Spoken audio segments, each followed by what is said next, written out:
Have you ever seen a soccer player drop to his knees, pull out a rosary, and start praying before a match?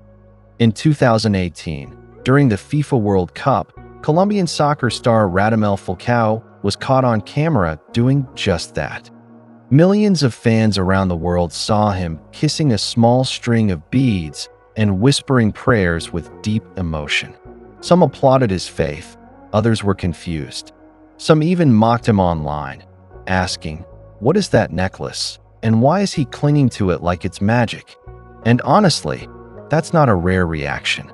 To many outside the Catholic Church, or even inside it, the rosary looks like just a bunch of beads and repetitive prayers. Some even say, "Why repeat the same thing over and over again? Isn't that mindless?" And a few go further and say, "This feels like superstition." But here's the thing. The rosary is not about superstition, it's not about magical beads, and it's definitely not mindless. Let's face it, in today's world, where attention spans are shrinking and quick entertainment is everywhere, the rosary looks outdated, slow, boring. Some Catholics themselves struggle with it. And when people hear that the rosary involves repeating the Hail Mary 53 times, many ask, why would anyone do that? Isn't prayer supposed to be spontaneous and from the heart? But what if repetition doesn't mean emptiness? And what if it means focus? The rosary isn't just about saying prayers, it's about meditation. Each Hail Mary is like a background rhythm while your heart and mind reflect on the life of Jesus. It's like walking through the gospel with Mary as your guide. Think of it like this. Athletes and musicians train with repetition. Not to be robotic, but to go deeper, to focus, to strengthen, to perfect. The rosary works the same way. It's not about saying the same thing to God as if He didn't hear you the first time. It's about letting those words sink in, calm your soul, and draw you closer to Christ.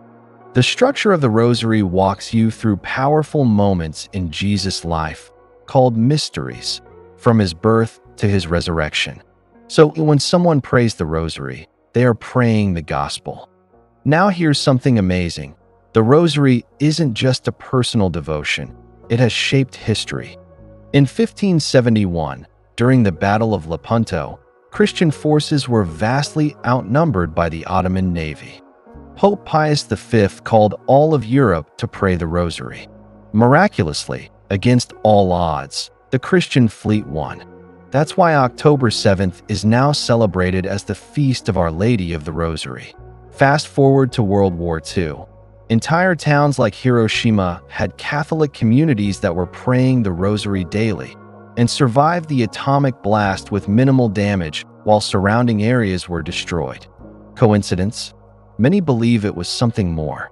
But even if miracles don't always come, the rosary still has power. Not because of magic, but because of faith. So why do Catholics cling to the rosary? Because it's not just a ritual, it's a relationship. It's time spent with Jesus through the eyes of His mother.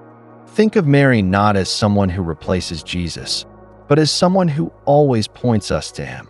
Just like at the wedding in Cana, when she said, "Do whatever He tells you." Therefore, when we pray the rosary, we're not just repeating words.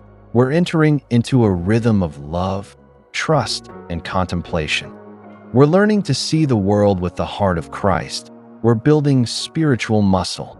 So, maybe next time you see someone with a rosary in hand, or you feel drawn to pick one up yourself, don't just see beads. See a doorway, a tool, a quiet path in a loud, busy world. Try it. Even if just one decade, not to impress anyone, not even to feel holy, but simply to listen. Because sometimes the most powerful prayers are the quiet ones we whisper again and again until our hearts finally hear them.